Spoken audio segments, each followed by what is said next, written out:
Tait Winston, you sexy motherfucker. We're here. I'm actively chewing something right now, so sorry. That's okay. How are you, buddy? You good? Everything's beautiful. Yeah. Man. I'm happy to be here, bro. This is a dope studio. Yeah, it's a cool little setup, man. It's it does the job. Yeah, it's good. So who are you? What you ask? Jake Strom. So he's like the guy. Tate just asked me who won the St. Mark's Festival. Yeah. Jake Strom. Because I hosted like 4 of them. You hosted a bunch. Yeah.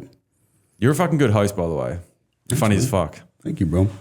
He's like the guy that does these impersonations. Like, oh, he does the he does full body, and he's like, yeah, he's a younger kid, yeah. Yeah. I find it hard to gauge people's age. I reckon he'd be early 30s or late 20s. Yeah, okay. That's what I don't know. And then was there like a runner-up situation? So he got the bread. He got $500. He got the 500. Then it was who got runner-up? JJ Matisse. JJ Matisse got third, and a guy named Massey got second. Yeah. Sounds like a animated bear or something. It's a strange name. Massey the bear. I mean, bro, my name's Tate. So. Tate is. I've met some Tates before. There's Tates in Australia. Yeah, but my parents kind of did me dirty because they gave me the Swedish spelling, Tait, which is treacherously close to taint. It's right there. It's right on the fringe. Did you ever cop that at school? No, because it wasn't really prominent terminology. Right. That wasn't the Goochel area. That's not how it was identified for most of my childhood. But tape, little kids would always call me tape just by accident, or like for Spanish speakers, it's really hard to put a consonant at the end of a word. So it's always like tay. They can't, or like tait. You know what I mean? It's difficult. But yeah, or tit. Real close. Tit. It's close to all the above, but I don't mind it, bro. Builds you stronger, man. So that's the character building. Yeah, it makes you strong and tough and resilient over there. You got to be strong in this world. Mate, I haven't met anyone in New York that has as good as an Aussie accent impersonation as you. Oh, thank you. Yeah, but how do you, and you're really good at accents. Like that's part of your shtick when you do stand up. Yeah, for sure. I've always done characters and voices and shit for sure. How do you learn it? Like what is the process to actually learning an accent? It's just listening over and over and over again, interacting with people, talking to people, you know. But just for me, it's the ears, like just listening. I definitely had more of like a movie Australia in Sydney, you know, before I went there, and then you get used to the terminology and just kind of the cadence of how people talk and, you know, the different idiosyncrasies and nuances, like all those little things. It's easier to cue in when you have mad conversations with people and actually spend time. And I was there for a minute. Not too long, but like 6-7 weeks. That's decent time. Yeah. Would you try and do full conversations with people in Aussie accents? Oh, yeah, absolutely, dude. And just try and just like fly off the whim the whole time? Yeah, like, just fucking lock in. Yeah. You know? Super fun. I mean, I love the bogie, like up by Brisbane, everyone's all fucking nasally in here, you know. How you going over there, fucking? Like, that shit I adore, bro. And I couldn't possibly do that to an old dude who speaks like that because he's like, hey, what the fuck is going on over here? Why are you fucking talking like that? You know, like, it's just not natural, but so fun, man. It's such a beautiful country. I fuck with Australia heavy, bro. That's awesome, man. Could you live there, you reckon? In theory, yeah, I would love to. That was my first thought when I was in Melbourne. I was like, damn, this is such a beautiful place. It would be a great city to live in, you know? But I just think career trajectory wise, it's a little more difficult to pop off there. Yeah. You know, like if you're famous in Australia, you're famous in Australia. That's right. You're famous here, you're famous in Australia. Yeah. But I mean, not that that's like the primary objective, but just in terms of building something substantial, it's obviously more viable to be here. And just stage time, like they have a great scene though, bro. Yeah. I mean, there's a really cool scene in Sydney. I don't know much about Sydney and Melbourne. Like, I only know a little bit about the Brisbane scene. But I still have a lot of friends that are in the Sydney scene. I don't know anyone in the Melbourne scene. But like, you know, they get up like 5 or 6 times a week. Yeah. You know, that's like open mics and shows, maybe, you know, 10 if they're lucky. And it pays super well though. I mean, they definitely respect artists more for sure. Truly? Yeah. Like more than here? Yeah, I mean, I think it's also just like a volume thing. There's so many comedy shows happening simultaneously here. Yeah. And so it kind of reduces the rate. Like you'll have killers, like monsters, really, really talented comedians doing shows for, you know, doing bar shows for $20. like all the time because it's just reps, it's stage time. But regardless, the least I got paid to host like a bar show in Sydney was like $200. Oh man, It was unbelievable. Maybe 150, but like it was strong. Everything was really good. And it was like a light little like 12, 14 people in the crowd, just chill little bar show. and they're still respecting the rate. That's amazing. Oh, totally, yeah. And then when I traveled for it at all or anything, it was like even in the festivals, just really solid because you get up 7-8 times a day or something. It's nuts. Are you serious? Yeah. So what? It's like Fringe. I mean, it's not quite the same. I'd say That's amazing. Fringe is even more shows, more performers, a higher volume of stuff jammed into one place. Melbourne's the largest city, so you can distribute it a little more, but it takes over the whole, like, bro, when I remember flying in from Sydney and there was like giant flags and promotion for the comedy festival. I was like, God damn, bro. Like, Yeah. this is like, they really do this. It's You would big. never fly into LaGuardia and see New York Comedy Festival banners or something. Yeah. You know, like that just wouldn't happen. So Yeah, it's cool as hell, man. in Brisbane, it's the same. You know, like you're right. There's like banners, there's flyers everywhere. Like where they do there's like really good marketing for comedy there, especially international. Yeah, I mean, acts. I also think you guys just like don't have many humans. You're like, they were making people left. There's got to be jollies. Look, there's humans. They came here all the way here. So did you do your own show? Like, did you? No. What was your? No, my boy Kyle Legacy. Did you meet him? No.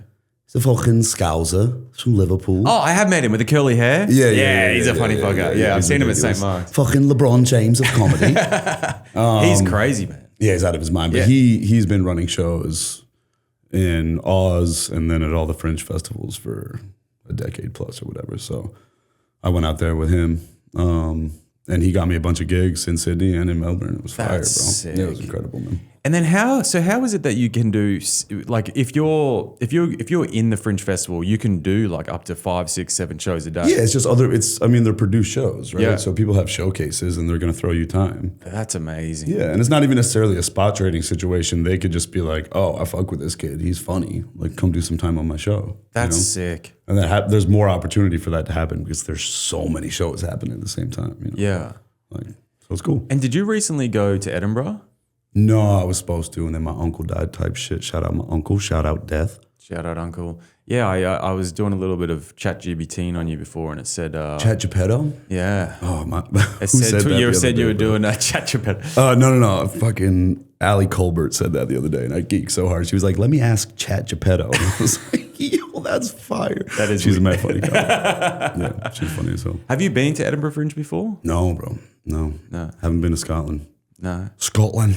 That'd be I'd love to sick. go. Yeah. I'm just obsessed with like the Glaswegian accent. You know, there's not a cloud in the sky today, laddie. It's a lovely accent, comes from deep down in your loins. You know, it's strong, dude. Like, I love the brogue. The Edinburgh accent is a little more subtle, sounds English to most people, but like the Glaswegian is like some Braveheart shit, you know? Like, it's like, yeah, real fun. Real That's fun. sick, man. So are you originally from New York, Tate? I'm a Jersey boy. Okay. Sick. Yeah, I mean, whole family was here, and you know, my pops had a dark room right down the block on Rivington Street Photographer? when I was a kid. Mm-hmm. That's sick. Yeah, So your dad was an artist? Yeah. He went to the School of Visual Arts and then taught there. That's where he got his master's and shit. And That's mad. yeah, he's a photographer. That's awesome. Yeah, man. And then what was your journey into like getting into stand up in the first place? Like, do you also have an acting background as well, don't you? Like, you kind of fucking with a lot of different stuff. No, I didn't really start acting formally at all until after I started stand up. Right. And honestly, I just got into stand up because I'm competitive, bro. My boy was going up, and I was like, I'm funnier than him. You know, I was like, I could get more laughs. Yeah. And so I went up hammered, and I got big laughs, and was just like, oh, this is dope. So I kept showing up every week, and then did a bringer showcase or whatever. And when I did that, got like an applause break in front of 200 people or whatever. I was like, oh, I'm gonna do this indefinitely. Yeah. Like, I'm gonna do this until I die. This is fire. So yeah, that's how. But I had no aspiration. I'm a tennis pro, bro. I was teaching tennis. Wow. Yeah, that's what I was doing. I was running a beach club in Southern Rhode Island, teaching tennis. Not running it, but I was the head pro. Yeah. You know, and yeah, it was a really simple, wonderful, beautiful life, and then comedy made it tumultuous and treacherous as hell, bro. You feel me? Made it crazy. It's a very bad decision, kids. But yeah, that's how I got into it, man.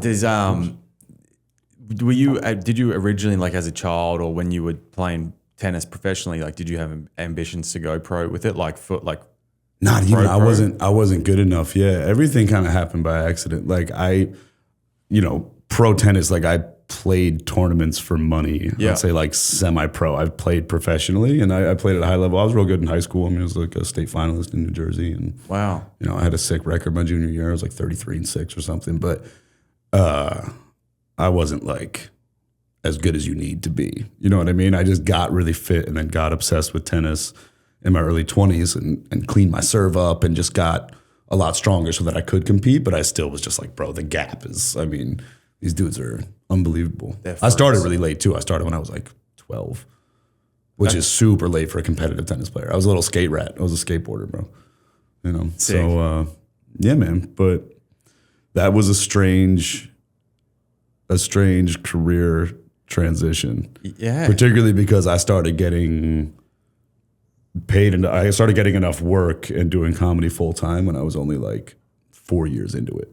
Oh, wow. Which is insane. It was almost too early. It kind of fucked with my trajectory because when what you love the most becomes your source of income, it becomes kind of a chore. Mm-hmm. So I'd have like one 20-minute spot at a casino in front of mad people, which is fire. And I'd be like, oh, gotta go to work.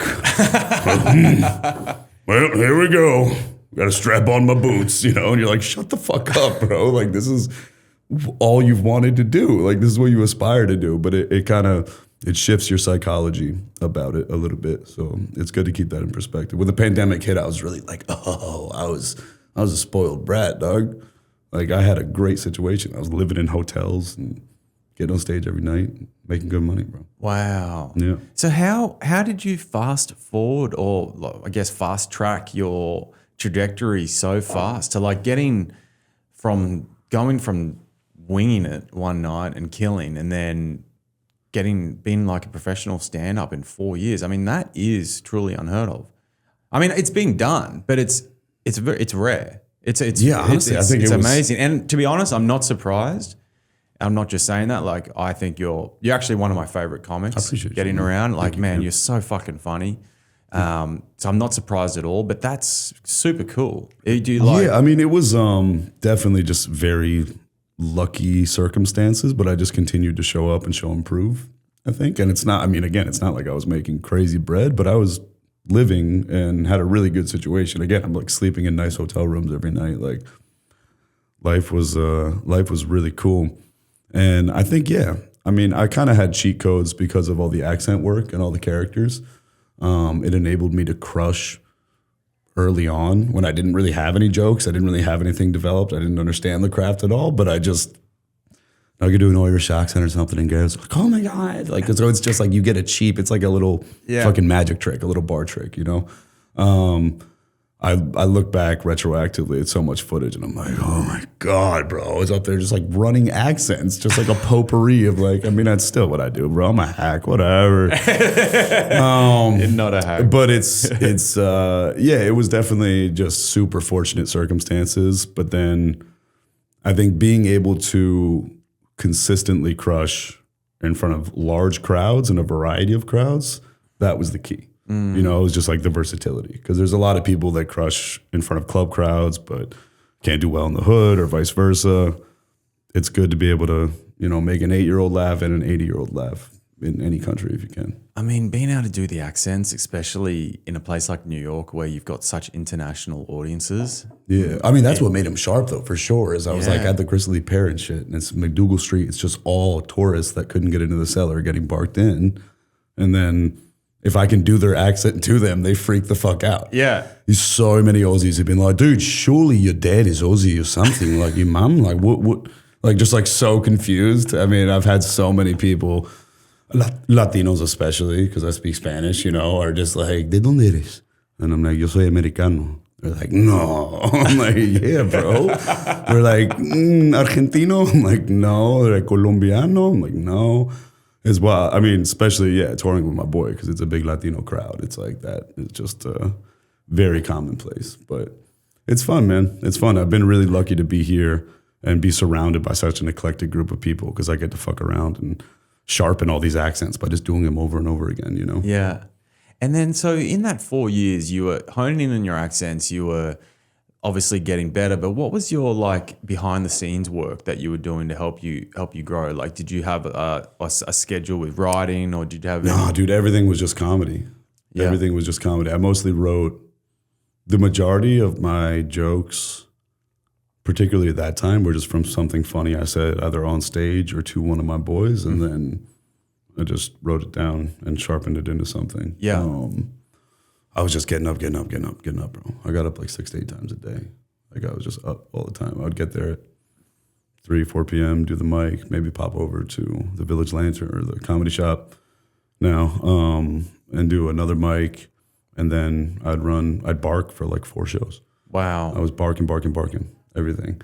And then once I started to get loot in Atlantic City, I was only barking for my own shows that I would produce because I could just keep all that money and ensure that we have a dope crowd for my show, you know? Yeah. But yeah, I think that's the most important, was just reps, and everything was comedy oriented. I think it definitely has diminishing returns. I wish somebody had told me, yo, take a day off. But why is that? Because you burn out.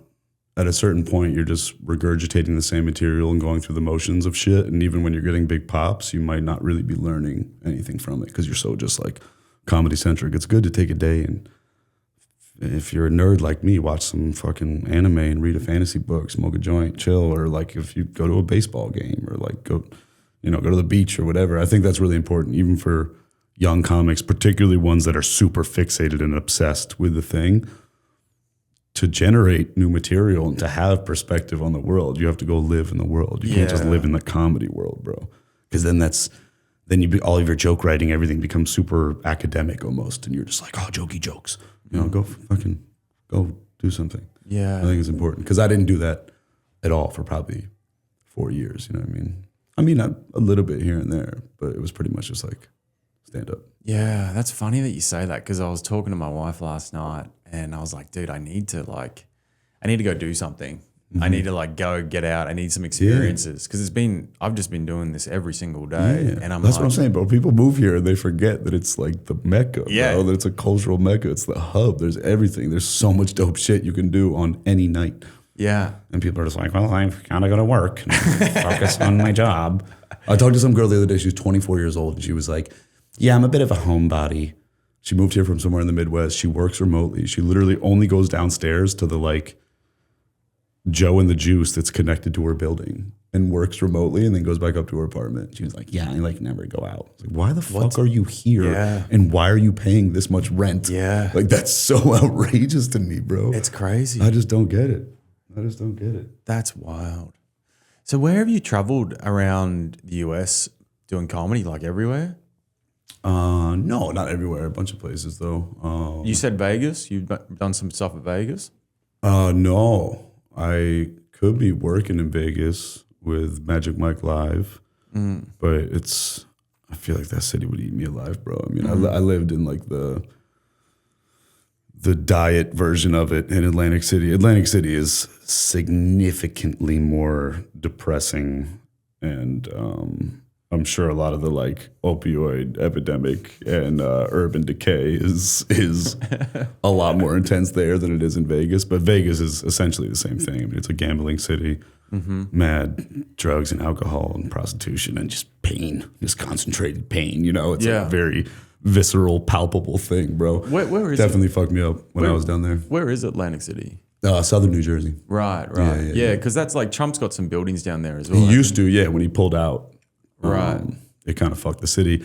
And that was in conjunction with a bunch of other states legalizing sports betting or just like opening casinos. So a lot of the people that would come from Baltimore, wherever, would go to their, whatever was closer. Are they good shows when you go to places like that where it's tourists and people dropping into? Yeah, bro. Super fun. Yeah. I mean, fun, drunken, ridiculous energy. You have to do it. It's a much different vibe for sure. Yeah. And a lot of the places, like I'll perform at resorts and it's like predominantly old people, so you got to be a little, but I mean, also something to remember is that people that are old now, like did mad blow in the 80s. You know, like old people now are not old people from when we were kids. They're like less puritanical and like, I'm an old person. They're like, no, like they partied, bro. So they're fun and ridiculous. You can say wild shit. I'd say almost you want to be a little more like dirty. Like these people came up on Don Rickles and shit, you know? So yeah, it's a different crowd. It's interesting. And it's like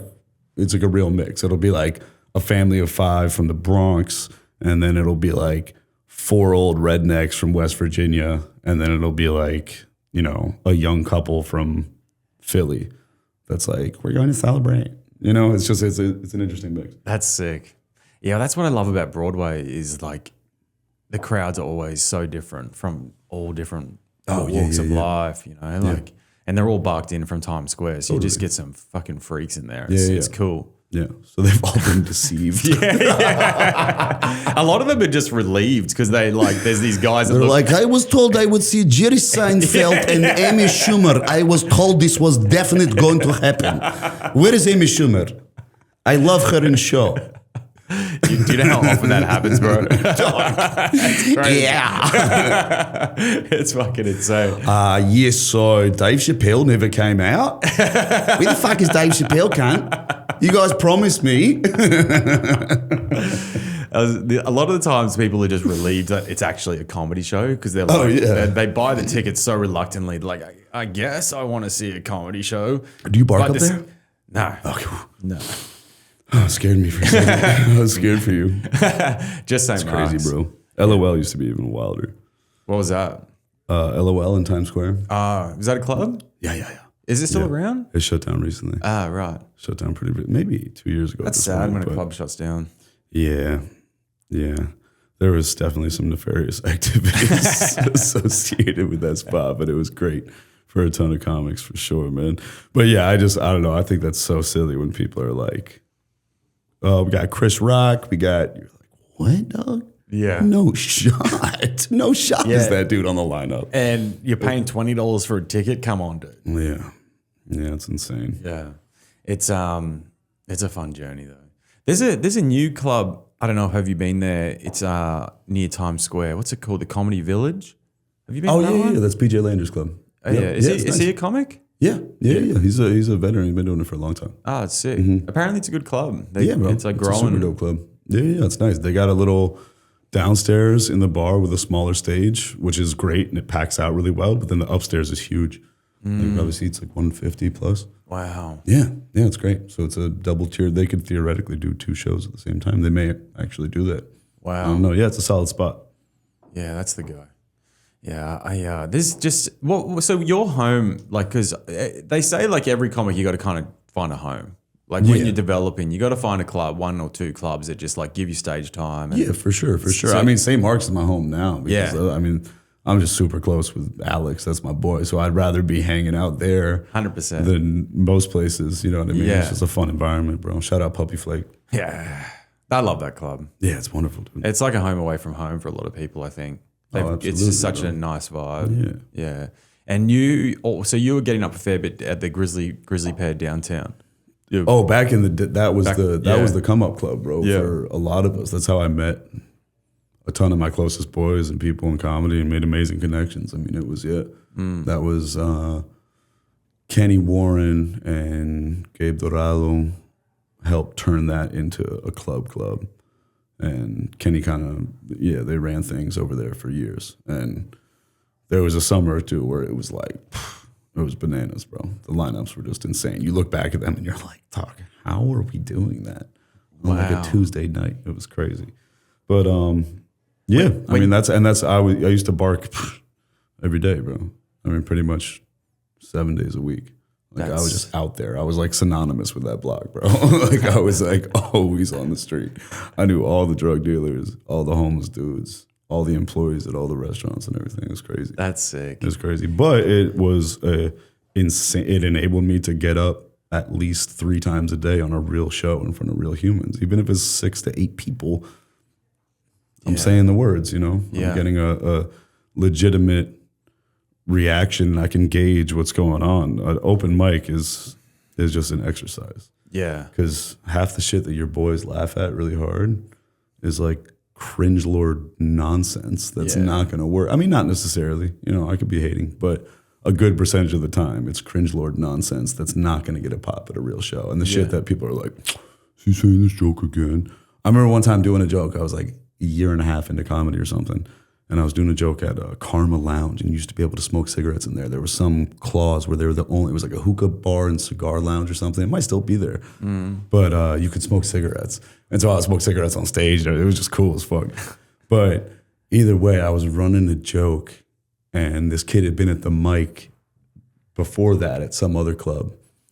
And he sucked his teeth so hard when I started this joke, because he's like, yo, like, I've heard this kid tell this like 8 times or whatever. I was like, fuck you, dog. That's how you get better. That's what do you mean? You say the words. You want your 5 to be as sharp as conceivable, and then your 8, and just like gradually build on that until your set is super polished and you know it like incredibly well. Yeah. I mean, people run those jokes for years. Yeah. And that's how they get better, bro. Yeah, I was watching a video on YouTube of Osama Siddiqui. It was like from 8 years ago, and he's still running some of the same jokes now, but they're even better now. Yeah. Oh no, I'm guilty of that like a motherfucker though. I have jokes that are like 9 years old. I don't think there's anything wrong with that. Some of them have gotten, I mean, dramatically better, bro. Yeah. I mean, I remember, bro, it was just surreal as fuck the other night. I got an applause break in front of 2,000 people for this joke that's about 9 years old and maybe even a little older, bro. And I did it on Kill Tony when I was like 6 months into comedy in the belly room at the Comedy Store in LA, and it bombed. And just like hearing that same joke, just like, like just get a huge applause break in like a little, arena type shit or a little theater. It was around though, so like it's weird because you hear the laughter like behind you. It's crazy. Like it wasn't fully circular. They cut it off here, but like you're on the stage and there's still people back here, and it just goes around. What does it feel like performing on something like that? It's sensational, bro. It's sensational. Yeah, I feel very blessed, man. I'm just super lucky. I'm really lucky to have those opportunities, and it's a trip though. It was more specifically because I know that joke, or I just remember doing that joke and it bombing, and it's crazy too because it's like when you're like an act out dude. Sounds corny as fuck, but when you're like an act out dude and you do big physical things and accents, and this one is like a fucking song and dance, is this super performative thing, and it bombs. It's like, bro, like not only is your brainchild bombing, but you're making a spectacle of yourself as you fucking just eat shit. And it's like, so it's way worse. Oh, the pain is just double, bro. It's just double. But yeah, it was cool as hell, man. I mean, it's a very good feeling for sure. Yeah, wow. Sure. And so that's you're at the moment, you're doing like a fair bit of work with Marcelo, aren't you? Yeah. I'm on the road with him. That's sick, man. Yeah, we're going to Texas tomorrow morning. Yeah, it'd be dope. That's sick. Is Alexis going as well? I don't believe so. I don't think he's coming to Tejas with us, but he'll be down there for the special taping, and yeah, man, it's gonna be sick. That's sick. He did you know him when he was coming up? Yeah, we used to bark together. Oh, that's crazy. Yeah. He was a sensational barker, bro. Yeah. And then how did he get into the SNL sort of stuff? He got JFL New Faces and he murdered, and then just off to the races, bro. It's amazing. It's amazing how everyone's pathways are so different, but everyone kind of just goes through different avenues, different ways. Everyone is running a much different race, but yeah. Have you seen some folks are just different? Oh, he's brilliant. I mean, all you boys are absolutely insane. Have you seen like a lot of guys that have been really, really good just stop doing comedy? Oh yeah, way too many, bro. Really? It's depressing. And why is that usually? I think they're often discouraged. I think it's incredibly difficult and defeating. Stand up, you got to be able to. Oftentimes, it's not even like, yo, how funny are you? How good of a writer are you? It's like, what's your capacity for punishment? How much pain can you endure? I know that sounds crazy. No, it doesn't. But it really is that's like integral to your success. Because I know so many people that I mean, like murder, just like so naturally funny, really good writers. And then just enough bombs, enough not getting, messages left on scene, whatever it may be, people not hitting them back, just watching their peers go to the moon. They're like, fuck this, bro. I'm going to pursue whatever else. I mean, and honestly, a lot of the time, even when someone is really talented and they quit, I see that their life gets dramatically better. You know what I mean? They like have a kid, they get a job with benefits and shit, and comics are like, fucking quitter. And I'm like, dog, you're on food stamps. Like, my boy is crushing. What do you mean? He's like living the dream. And we're like, quitter. What a pussy. That's wild, eh? Yeah, it's crazy, dog. It's crazy. But yeah, I've definitely seen super, super talented comics just like, hang up the jersey. Yeah. And then I feel like a lot of them invariably come back at some point, but it's weird when you like make a commitment to being like, I quit, like I am done, I retire. You're just like, I don't know. I know a big move, a lot of dudes will put out an album and I'm like, hey man, that's particularly, I mean, I have one boy who did that and the album was fucking excellent. But he was such a crusher. I'm just like, why, bro? And he just stopped after that. Yeah. I mean, I think he's got like a wife and a kid now. Same situation, like a real ass job. And, wow. He's doing it because it's incredibly hard to just show up and keep doing that and live, on the road and all this stuff. But now with the internet, bro, I mean, look, I'm the prime example. I got like 23 followers, dog. I'm terrible at Instagram because I don't post. I'm finally linked with a really good editor and videographer, and I have mad footage from this last run, and I have a bunch of other footage that I can like, okay, it's time to pump this out. It's been time, bro. Yeah. But mate, you should. That's with the internet now and social media. You can pop from anywhere. You can alter your trajectory dramatically in a pretty short amount of time by just consistently pumping shit out and finding a niche or just finding an audience that fucks with you. That's the best way to put asses in seats. Yeah. Is just to get good at this shit, like being present online. But I hate it, bro. Like I guess I just hate the idea of it. They're just like so much of the social media energy feels wildly inauthentic and just kind of gross to me. But a lot of it's really beautiful and there's cool, amazing shit that I love to see every day on the internet too, So it does feel like it's a chore sometimes. Like I post pretty regularly. I just post reels from the podcast. I don't post any stand-up yet. But it's certainly a chore, man. It's another job. Yeah. That's really cool, by the way, that you're not posting stand-up yet.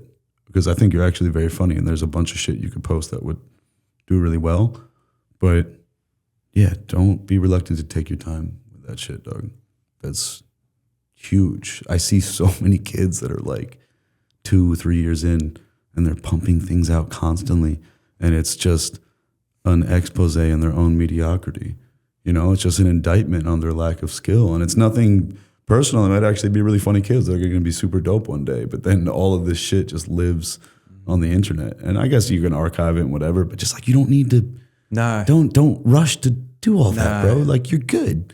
Like fucking get your shit polished because a joke that you're telling now that kills in a year or two, it's going to kill twice as hard and you will be significantly more comfortable on stage and confident. And that reads even in a clip. It especially reads in person.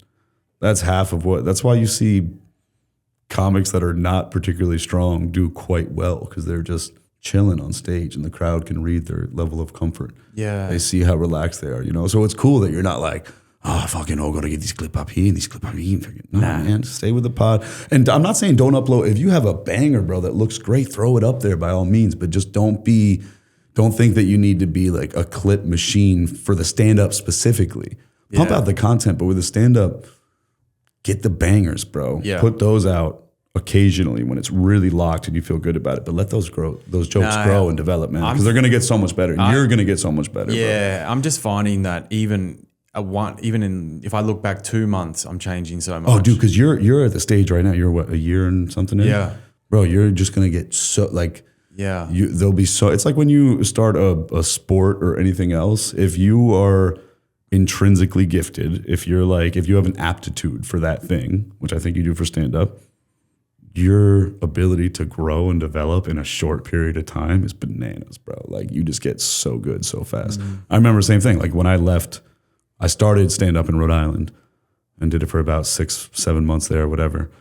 And then when I came back, like a year after that, people were like, what the fuck, bro? And it's like, yeah, dog, I get on stage every day. Yeah. You guys get on stage 3 days a week, maybe. Yeah. You know, like if that. So it's just not even, it's like somebody that goes to the gym 4 days a week and like works with a professional versus somebody who like fucks around, does some push-ups twice a week. I hear you. There's going to be a huge difference. You know what I mean? Yeah, yeah. No, I mean, I feel it. God, I feel like such a loser. Fucking comedy science, bro. So anyway, if you study the science of comedy, it's fucking, I'm so sick. Dude, Shut up, dork. I love this You shit. tell bro. dick jokes, you fucking loser. Dude, I fucking love this shit. That's why I wanted to get you on, man.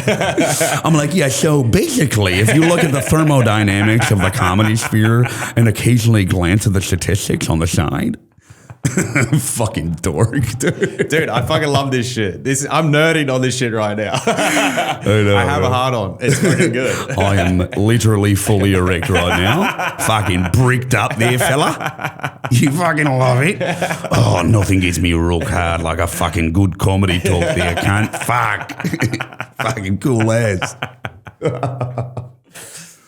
Yeah, I just don't see the point in doing it yet because I as I said, I feel like it's I'm changing so much. Every month I can feel myself getting more confident and you'll see it on a relaxed. week-to-week basis, bro. Yeah. You'll see it on a week-to-week basis. In the last couple of weeks in particular, I feel like I've just had another little like, it was doing all those shows at St. Mark's and I was getting a lot of shows at Broadway. So in like the last month I had shows every single day. Yeah, that's sick. And I just felt like my confidence level and how I feel on stage has just changed so much. My jokes sure are still pretty similar, but I feel differently. Totally. And that's more important. Bro. Yeah. That's more important. It's they've got to like you. yeah. Like it's a synergistic relationship. So many young comics tell their jokes at people. You have to be telling them to people. You're having a conversation with the crowd. It's a fucking, it's got to be. That's why it's funny. It's like before I get up, I listen to like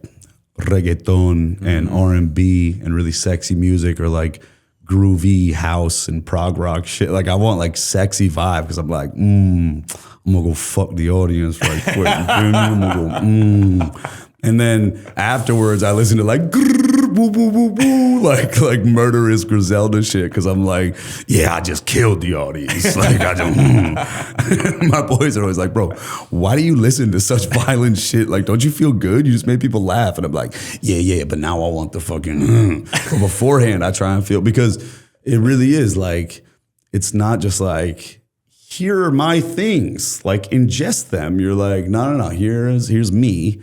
Let me give you a sense of who I am.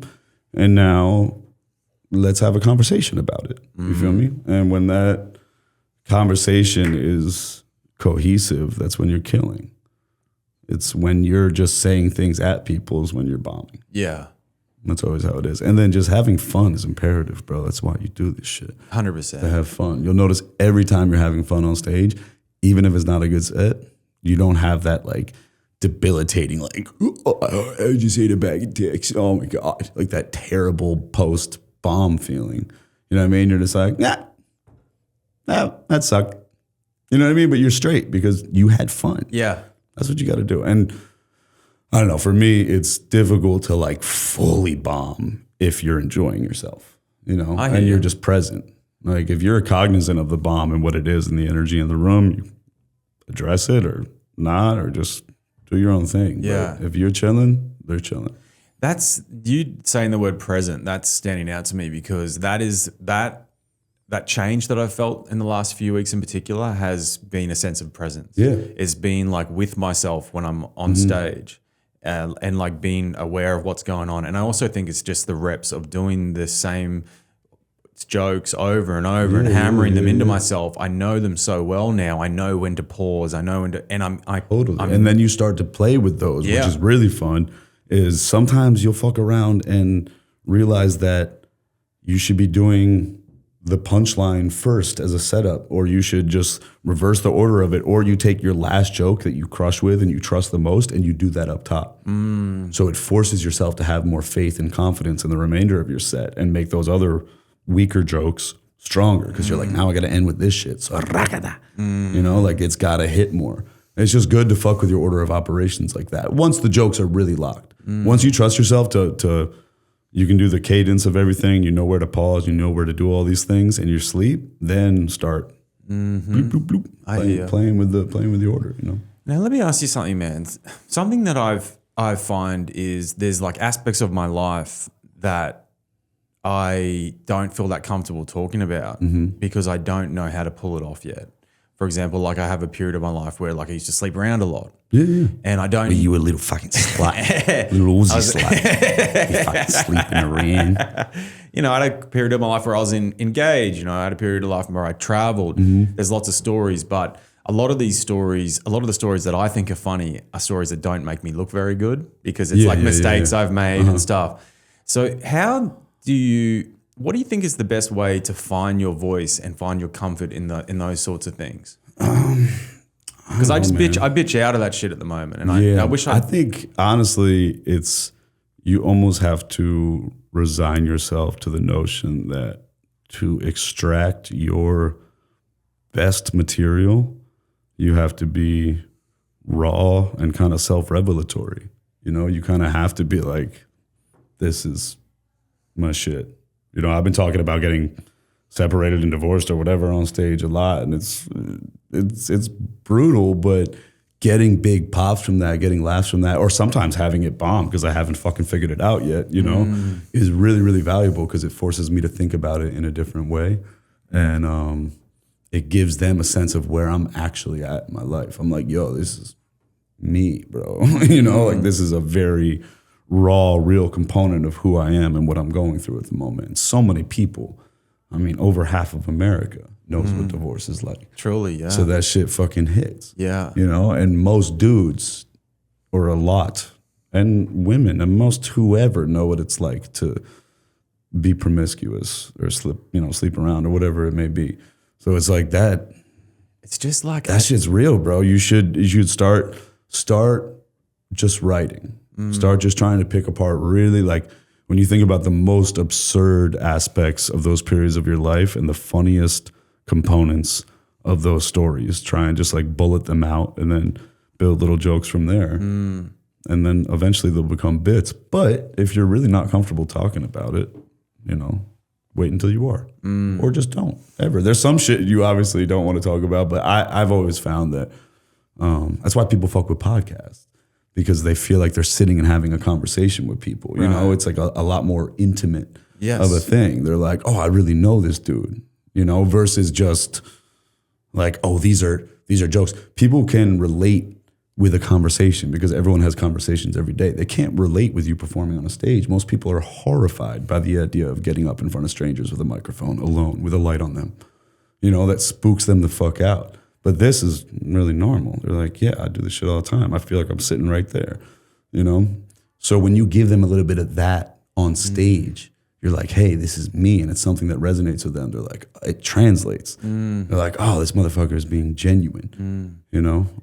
I think my issue, what I'm finding is I'm struggling to pull those bits out and be likable and not looking like an asshole, if that makes sense. So how do you, I mean, it's all in your intention, bro. I think, you know, I don't know either. Well, you could be secretly evil, but I think you seem like a really good dude and a well-grounded individual. So that translates as well.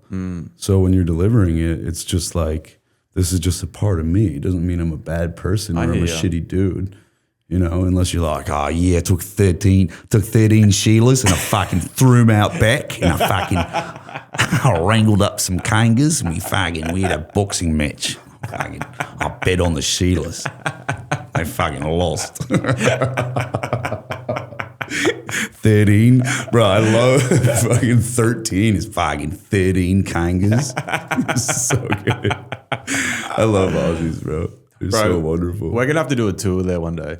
Yeah. Oh, absolutely. That'd be a lot of fun. Man. I can't wait to go back to that place, bro. It's gonna be a blast. That's what I mean, man. I got I got things cooking right now, and soon I'm going to be in a position to be able to go. Hell yeah. Do Oz for 3 weeks and go to London, bruv. You know, go to all these places that I really want to go and explore, man. Because like travel is huge to me, and you learn so much even just for your comedy. Australia was huge, bro. Yeah, I got a lot more. You had to be more like tinker with a thinker, kind of fucking punny, and like really have good pen game there.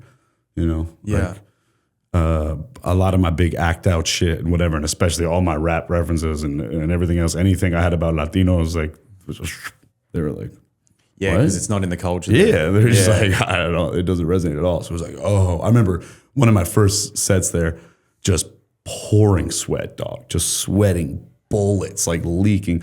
I was possibly withdrawing from cocaine a little bit. Welcome to Australia. I was also just fucking leaking, bro, because all of my rap shit was just like, I don't fucking understand. Yeah, it's crazy. You know, Australia has the highest cocaine use in the world. Really? Yeah. Australia's number 1, New Zealand's number 2, No. England is number 3. Yeah. Really? It's all trash, though. It's so cut, bro. Not anymore. Damn, I thought there's a lot of myth over there. There is, but the cocaine has been pretty good there for a while. Wow. Yeah. It was pretty trash in 2018, boy. Pretty trash. And the We weed. picked up our game. Damn. Yeah, the weed sucks. Yeah, the weed is all grown in tents. Yeah. And it's fucking just like, yeah. You're sober now, aren't you? You've been sober for a while. Oh, California sober, man. Yeah. That's still sober. Fucking edibles, man. Fucking tasty, bro. Yeah, no. Solamente marijuana, caffeine, nicotine, bro. That's it. When did you stop drinking? About 7 years and 3 months ago. Damn, Coming bro. up on 7 years, 3 months, yeah. What was the reason? I'm a fucking elkie. Yeah. I'm a fucking sick elkie, bro. I'm a prince of consumption, bro. I couldn't really. It's fun. It's not necessarily that I was doing so much wild, awful shit when I was drunk. It was just like the consequences of it were catastrophic. You know what I mean? Just waking up. I still wake up, bro. 7 years later, dead ass, I still wake up on a quasi-regular basis and would be like, I like cringe and prepare myself for a hangover. And then I'm like, oh, I'm chilling. My head doesn't hurt. I'm not in excruciating pain and like feeling existential anguish and you know, like panic. I actually feel good, Bro, I'm 4 months now. Let's go. Yeah, That's huge. Everything just came. I've always loved alcohol. I've always loved cocaine. Yeah. Big cocaine head. Yeah. Big coke head. Big one, dude. I feel you, dog. I relapsed on just blow. Yeah. So I was sober for a little while and I was just doing blow, bro. And I'd be hosting a comedy show just like in the back, just clenching my teeth, dog, and just fucking like rubbing my thighs. I would just do this. I'd be like trying to dry my sweaty palms on my thighs, bro. I'm like, all right, guys, this next comedian is so I make some noise. Did you ever watch watch Trent from Punchy? No. He was like a YouTube sensation in Australia. I'll show you when we get off. He's like, he does the all real ochre Australian, and they go, Trent, what drugs do you like? He goes, what drugs don't Trent like? What drugs don't Trent like? So good. It's so funny. It's massive in the culture in Australia. Yeah. They're just partying in general. Just it's crazy. Drinking cocaine. Even the frequency with which, so I don't know where the neighborhood, again, it was years and years ago. It was 2018, but I don't know what the neighborhood was, but it was like downtown Sydney, the equivalent of like the financial district, big, beautiful buildings, and everyone was like at work. And right at noon, all the business dudes came down and they each crushed like 1 to 3 beers with lunch and went right back upstairs. And I was just like, damn, like everybody though, not like, it was like everybody crushed a beer in these really nice suits and all polished and clean. Yeah. Then went right back up to work. And I was just like, damn, like I'd imagine that like the cocktail culture is still very commonplace in finance and whatever, but it's kind of like a fancy. These dudes are all just. It's such a normal thing that just you another beer, and fucking just baller ass suit on, like man, middle of the workday. I miss it. I mean, I was always blue collar worker. I'm an electrician, but we every Friday afternoon, and if we worked Saturdays, we would just go to the pub. Go to the pub, hit the pokies, fucking drink some beer, cunt. Pub beers, then bag. And then you'd be like, oh my God, my wife's going to fucking kill me. It's fucking 3 a.m. I got to go to work in 2 hours. Oh, man. Crazy, man. Yeah, it's crazy. The blue collar work is the truth out there, bro. It's fun, man. God, you make some good money. It's it's gotten really, really good. It's Australia's like, if you want to do a trade, you want to go down there to do one, you just make such good money. They're charging an incredible amount of money. You can make such a good living there. Damn. Yeah. I miss And that. they got fucking Thailand right there, all the lady boys. Yeah. Perfect. It's like so close. Dude, I got tricked by a lady boy once. What? Yeah. I was working in the mines. She got you? Yeah. Nearly got me. Nearly. I was working in the mines on a gas plant, and I was just getting wasted with their boys after night shift. And there was this girl walks into the laundry, and I was like, oh boys, there's a good one in there. And I go into my room like just pissed out of my head, grab my dirty laundry, walk into the laundry to strike up a conversation with her. End up going back to the outside of her donga, which is like the mining accommodation. She almost put her donga inside you there, fella. And dude, I was like, we started talking, and then I put my hand on her lap, and she like pulled it away, and she's like, I've got something to tell you. And I'm like, what's that? And she goes, oh, I'm a transsexual, and I was 24 years old. I was like, what's that? She's like, I'm a tranny. I'm like, what's that? I didn't know. No idea. She goes, I've got a dick. And I was like, she's like, I have something to tell you. You're like, I don't understand. She's like, so there is. And you're like, I don't get it. She's like, I got a dick, bro. Not for real. Chill the fuck out, son. I got a piece on me, bro. She's just like a Thai girl that sounds like she's from Baltimore. Talks like Stringer Bell.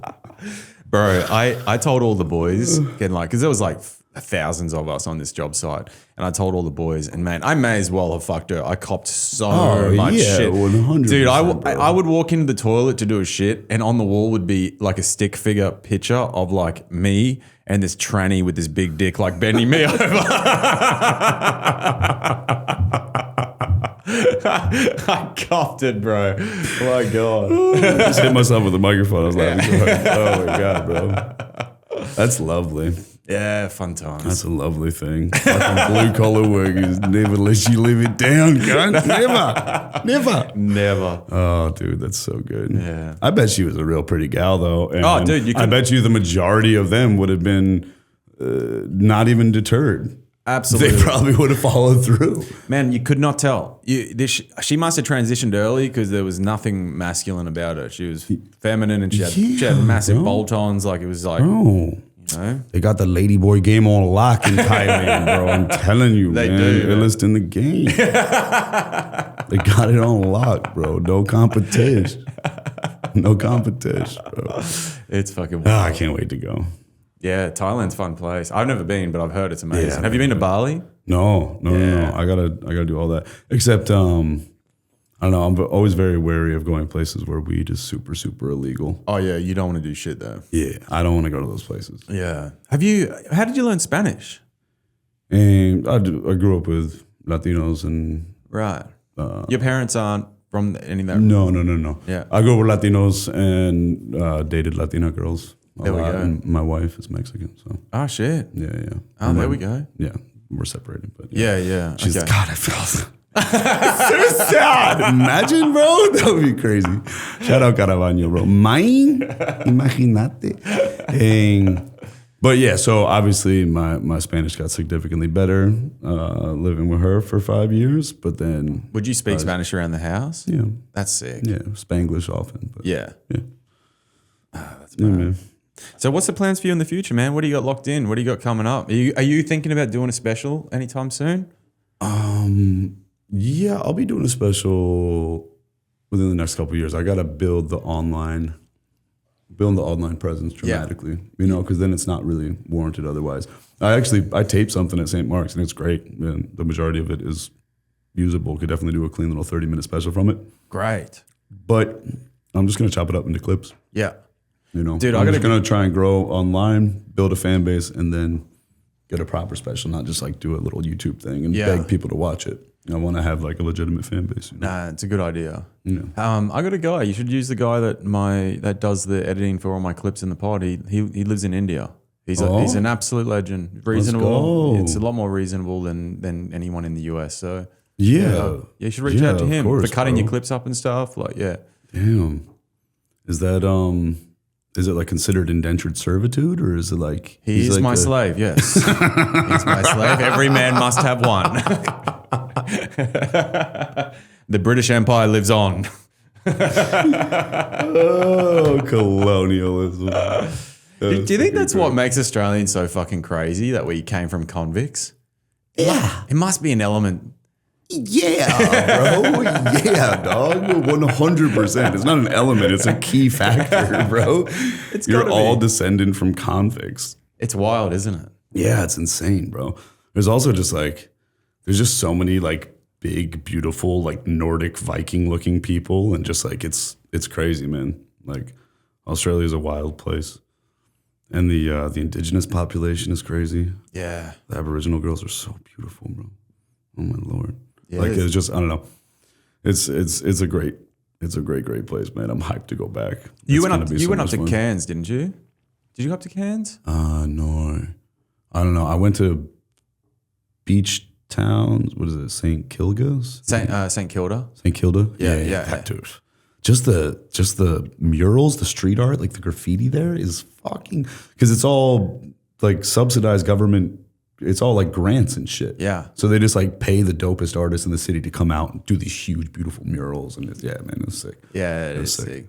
I love it there. Definitely want to spend more time next year. Next time I'd like to go for a couple months if I can. Hopefully in the future, man. Once I can confidently do a good 30, we should try and do a absolutely. You gotta do a homecoming tour, bro. Yeah, that'd be sick. Man. That'd be fun as fuck. Yeah.